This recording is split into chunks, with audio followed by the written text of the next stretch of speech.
I'm an addict named Justin, and it's a great day to be clean today. Thank God that I'm still alive, and I just want to share my experience on making a decision to turn my will and my life over to the care of God as I understood Him. And I'm going to read this piece of literature that helped save my life. It helps me never have to use again. It says recovery doesn't exempt us from having to live through painful situations. At some point in our lives, we may have to mourn the death of a loved one or deal with the end of a relationship. When such things happen to us, we hurt, and no amount of spiritual awareness will take our pain away. We do find, however, that the care and presence of a loving power greater than ourselves will help us get through our pain clean. We may find that we are able to feel our higher power's presence in the group, in our friends, or in talking to our sponsor. By tapping into that power, we begin to trust and rely on it. We can cease questioning why painful things happen and trust that walking through the difficult times in our lives can strengthen our recovery. We can grow in spite of our pain, or perhaps in response to it. And working step 3, we begin to learn how to stop struggling. We learn to let go and to trust God.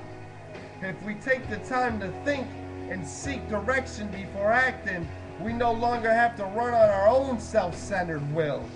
Turning our will and our life over to the care of our higher power provides a solution to the problems created by a life based in self-will, resentment, and control. Today, I can let go and let God.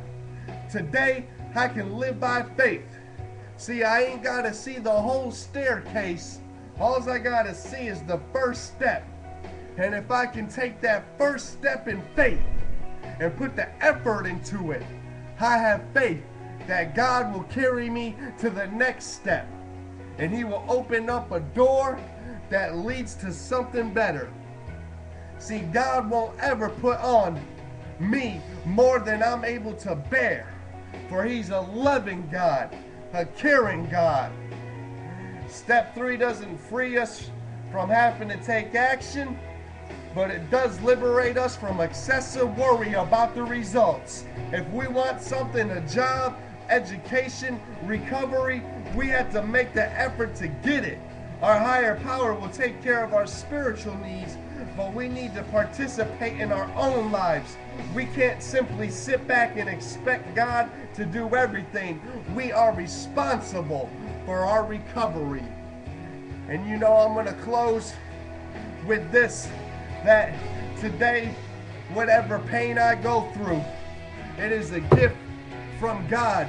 See, I can count it joy as I go through various trials and painful situations, knowing that the testing of my faith will produce endurance, so that I will be complete and lacking nothing, and be able to have patience. And that if I don't use no matter what, I can make it through this pain of the end of a relationship, the loss of a job, the death of a loved one. And that if I just rely on the strength of my God to carry me through this, that this pain too shall pass.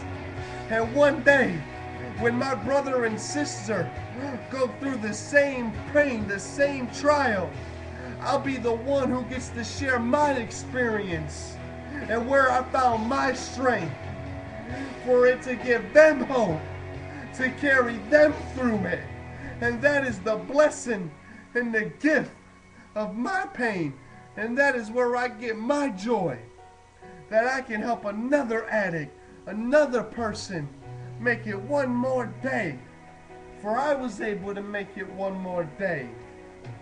And today I can let go of the manipulation, the control, and I don't have to worry anymore about what's going to happen. I can have faith that God will take care of His child. because he is the ultimate supreme authority of this being, of this spiritual being, and he practices spiritual principles perfectly. He practices loving me perfectly, accepting me perfectly, having patience with me perfectly. He never gives up on me. He practices principles before personalities on this personality perfectly. And I'm grateful that because of the third step, I have the courage to make a fearless inventory of my defects, having faith that if I become honest, open-minded, and willing, that I can take care of these defects and shortcomings that have been beating my spirit down and eating me alive, and that today I get to have a new way of life. And that's recovery to the fullest. I'm Justin Rubio. I'm a grateful recovery.